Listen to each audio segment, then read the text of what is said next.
Olá, pessoal! Sextou, essa semana foi mais curta e graças a Deus vocês já vão desfrutar de mais um fim de semana, mais um momento de descanso com a família, né? Vamos aproveitar para descansar. Mesmo essa semana não tendo sido tão agitada, eu creio que vocês merecem um descanso, não é mesmo? Pessoal, a nossa palavra hoje, o nosso versículo está lá em Salmo 119, 165. Ele diz assim: Os que amam a tua lei desfrutam paz, e nada há que os faça tropeçar. Então, pessoal, ali diz que aqueles que amam a lei do Senhor desfrutam da paz dele, né? E não há nada que vai fazer com que você desfrute de outra coisa a não ser da paz, tá? Então, ali já mostra pra gente uma situação de que vocês já devem até conhecer, né? Quem nunca viu uma situação assim em grupo? Em que um amigo acaba irritando e você não consegue entrar num acordo e resolver, tem que vir a professora intervir, né? Geralmente, quando tem algum trabalho em grupo, acontece alguma coisinha ou outra, uma situação que acaba nos tirando um pouco a paz, não é mesmo? Então, pessoal, na lição de hoje, nós vamos falar um pouquinho sobre isso. Olhem lá o que diz na página 104 do livro de português. Você já reparou em como nós, seres humanos, nos irritamos facilmente e nos esquecemos do quanto é bom e importante o diálogo, a tolerância, a persistência e humilde bondade? Lutar pelo que achamos certo é sempre um desafio, mas desafio ainda maior é lutar pelo que é certo do jeito certo. Afinal, sem isso, as pessoas não veem o que há de correto em nossa causa, apenas o que há de errado em nossas atitudes. Então, pessoal, vocês entenderam que o mais importante do que lutar pelo que é certo é lutar pelo jeito certo, porque senão a gente acaba perdendo a razão, né? Porque a gente quer enfiar a goela abaixo do outro a nossa verdade, aquilo que a gente está certo, a nossa convicção, né? Mas na verdade a gente tem que dar exemplos, né? Mostrar o que é certo, para que a gente não seja acusado também. A gente está falando tudo isso porque nós iremos ler uma história bem interessante que dá todo o sentido a essa introdução. Antes, vamos orar e pedir a Deus que Ele abençoe a nossa aula, que abençoe também o fim de semana de vocês para descansarem e aproveitarem mais um pouquinho aí, tá? Querido Deus eterno Pai, abençoa o nosso fim de semana, Senhor. Eu creio que os alunos já estão preparados para desfrutar desse descanso. Abençoa também esta aula, que eles possam absorver bastante conteúdo, que seja uma aula tranquila, que seja uma aula calma, que não seja cansativo. Pai, obrigada por tudo que o Senhor tem feito até aqui. Continua nos ajudando a manter a paz e a harmonia dentro da nossa casa e com quem convivemos. Obrigada, Deus. Amém. Vamos lá, então? Olhem só. Você vai ler agora a história de Gulliver, um navegador que depois de um naufrágio foi parar em terras distantes e diferentes. Brobdingnag era uma terra de gigantes muito educados. Imagine o que os gigantes de lá pensaram de nós quando Gulliver tentou explicar como funcionam nossas guerras. Ai, meu Deus. Vejam, eles eram muito educados, então eles nem devem entender como que funcionam as guerras, as brigas que nós temos e já tivemos aqui, né, na nossa terra. Vamos ler então essa história. Explorando Brobdingnag. Muito interessante o reino de Brobdingnag. Embora não apareça nos mapas, ele fica lá no Oceano Índico. Os mapas deveriam ser feitos com mais atenção. A capital tem cerca de 600 mil habitantes que se dividem em aproximadamente 80 mil casas. O país tem por volta de 50 cidades e centenas de vilarejos. Os rios de Brobdingnag são bastante caudalosos. Caudalosos? O que será? Vocês já vão descobrir. E fartos de peixes. É nele que os Brobdingnagianos pescam. Se pescassem no mar, seria um transtorno para eles, sendo os peixes marítimos proporcional ao tamanho dos nossos. Tenho sofrido alguns problemas em minhas visitas de exploração pelo reino. Esbarrei na casca de um caracol e quebrei uma perna. Outro dia um cachorro me abandonou. Por sorte, ele era manso e só me pegou para levar ao seu dono, que, sabendo a quem pertencia, devolveu-me prontamente a sua majestade, a rainha. Continue acompanhando lá na página 105, tá? Sabendo do meu gosto pelo mar, a rainha mandou construir uma embarcação proporcional ao meu tamanho e que fosse colocada em um tanque do seu palácio para que eu pudesse navegar, divertindo-a ainda mais. Então, vocês já conseguiram imaginar o tamanho dele? Às vezes o rei acompanhava as minhas manobras, fazendo mais perguntas sobre o lugar de onde venho. Falei sobre a integridade dos nossos governantes, da honestidade dos nossos parlamentares e de como sempre lutavam pelos interesses do povo. Falei também que os sábios eram nossos juízes em suas interpretações de nossas leis, a maneira competente como os nossos economistas administram as finanças.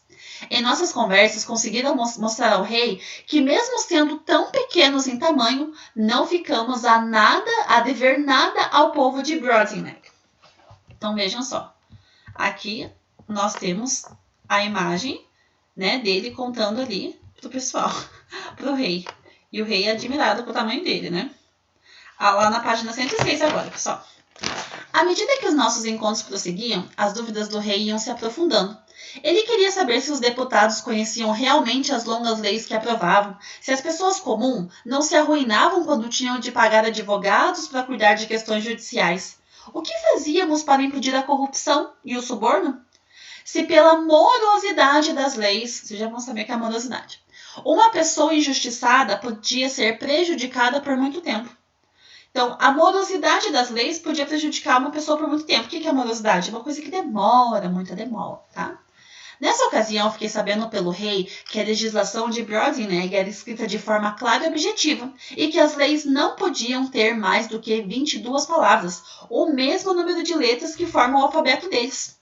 O rei disse também que ocorreram guerras em Brobdingnag, mas que, na última delas, foi assinado um tratado geral de paz e que um bom senso, razão, justiça e clemência passaram a ser as bases da monarquia.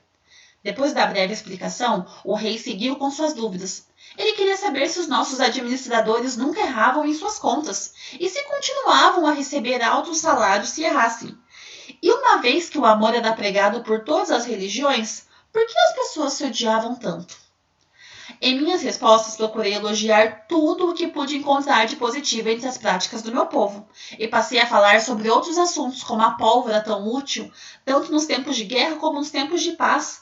Disse ao rei que poderia ajudá-lo a fabricar pólvora, se fosse o interesse dele manter o seu reino ainda mais protegido. Para meu estranhamento, o rei mostrou que achava absurda aquela minha oferta. Ele disse também quanto julgava terrível alguém pensar em usar esse tipo de arma mortal contra próprios semelhantes. Olha só o jeito que o rei pensava. 2 anos depois de voltar para Brobdingnag, eu ainda alimentava vontade de voltar para minha terra. Não posso negar que o rei se empenhou em me ajudar, mandando várias vezes algum dos seus súditos procurarem em alto mar criaturas igual a mim, sem sucesso.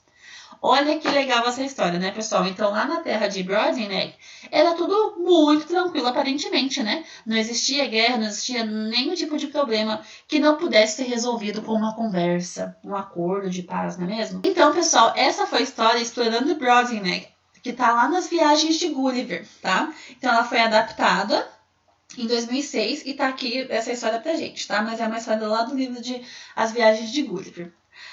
Agora, pessoal, nós iremos responder algumas questões. Lá na página 107, olhem lá.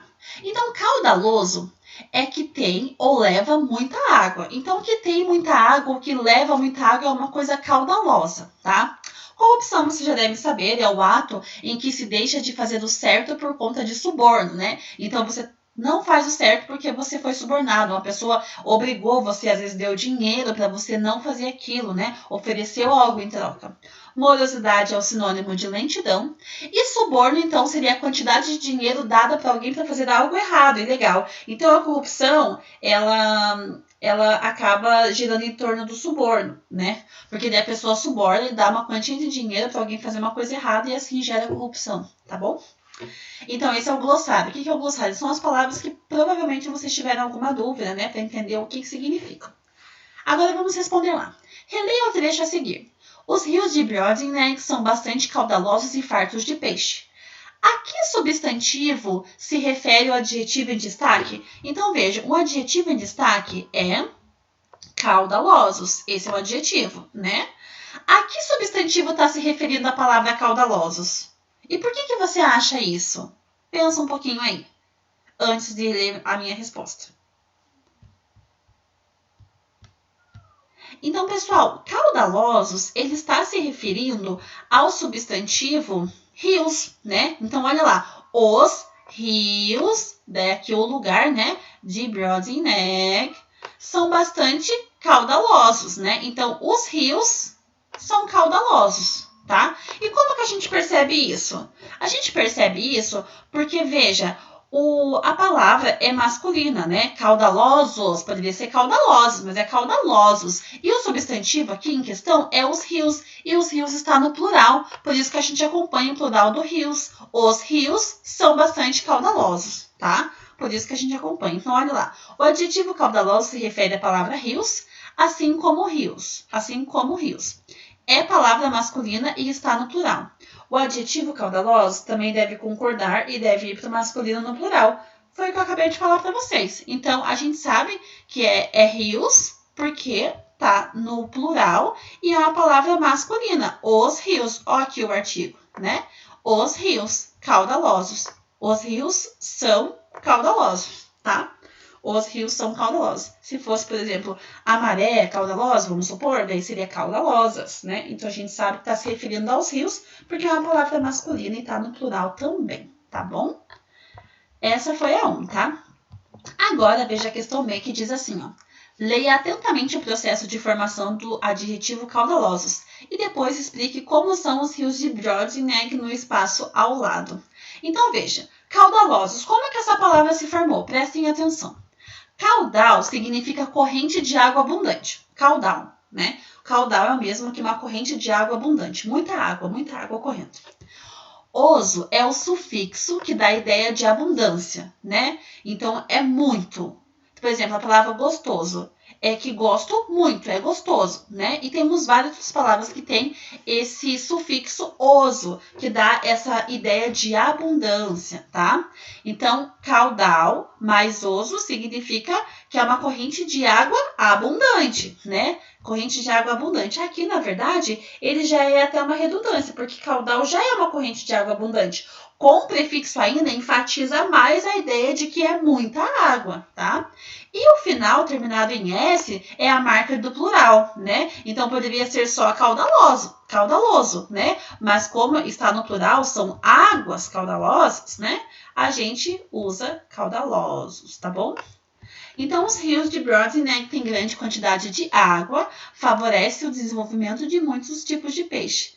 Então, aqui você tinha que explicar como que eram os rios de Broad Neck. Então, ali tinha no livro, né, como que eram esses rios. Então, os rios ele têm grande quantidade de água e favorece o desenvolvimento de muitos tipos de peixe, tá bom? Pessoal, essa aqui são as questões da página 107 que a gente acabou de fazer junto. É só um aquecimento para vocês fazerem as demais atividades, tá? Agora, vocês vão realizar aí, vocês, as questões da página 108 e 109. Pessoal, é super tranquilo, vocês podem ver que tem algumas até de marca X, tá? E daí, olha só. Aqui na 2, você vai reler o trecho e vai marcar com X o que significa a palavra em destaque, tá? Qual que tá? Tá no sentido do quê? Aqui é a palavra destaque. A palavra destaque é manobra. Está no sentido de quê? Movimentos feitos pelo barco que Gulliver pilotava ou as brincadeiras de Gulliver? O que será que está significando aqui? Está no sentido do quê essa palavra manobras? Você vai colocar o X ali. Depois de observar as frases a seguir e as palavras em destaque. Olha lá. Cuidado com o manuseio dessa faca. Ele precisou fazer aquele trabalho manualmente. O que tem em comum entre essas palavras, manuseio e manualmente? O que elas têm de parecido, de igual? O que tem em comum? Vai responder aqui, tá bom?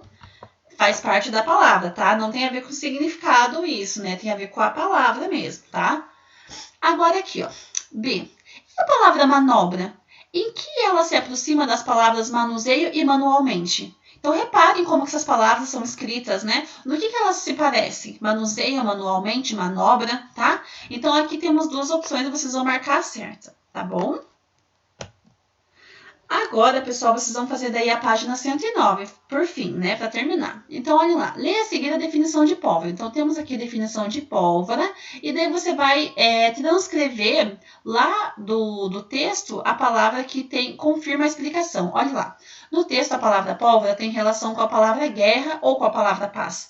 O que será que está relacionado à palavra pólvora? Então, você vai pegar lá do texto a parte que diz sobre o que está relacionado, né? Que confirma aí a tua tese, se está relacionado à guerra ou à paz, tá bom? Tenta lembrar sobre o que está relacionado. Busque no texto e mostre com um trecho, né? Comprove isso que você está dizendo. Será que a palavra pólvora lá no texto está se relacionando com guerra ou com paz, tá bom? Coloque um trechinho aí para comprovar o que você acredita. Na B, escreva uma frase usando a palavra pólvora. Tranquilo, né, pessoal? Escreva uma frase de 5º ano, tá, gente? Não é pra falar pólvora é preta. Uma frase de 5º ano, tá? Temos 3 linhas ali para vocês escreverem, tá bom? Só uma curiosidade aqui, ó. Uma das origens da palavra clemência, que significa o ato de perdoar alguém, é uma planta medicinal chamada clematis. Antigamente, as pessoas usavam essa planta para sarar, fechar feridas, recuperar quem estava machucado. De que forma o perdão também pode sarar, fechar feridas e trazer a recuperação? Então, pessoal, a palavra clemência significa o ato de perdoar alguém. E de que forma que você acha que o perdão pode fechar feridas e trazer recuperação? Será que realmente o perdão ele pode fazer o bem assim nesse sentido de fechar feridas, tampar buracos? Pensem um pouquinho, né? Será que clemência tem a ver com liberdade de mágoas, coisas desse tipo? Então pense um pouquinho, tá? Pessoal, hoje a aula vai ser basicamente isso, porque é só redação e literatura. Nós vamos ver mais um pouco em português, tá? Então aqui nós trabalhamos só a produção de texto mesmo, né? Trabalhamos a interpretação do texto que nós lemos e vamos parar por aqui. Eu desejo a você um ótimo fim de semana, que você descanse na paz do Senhor e nós nos vemos mais tarde no nosso encontro, tá? Um beijo para você e até mais.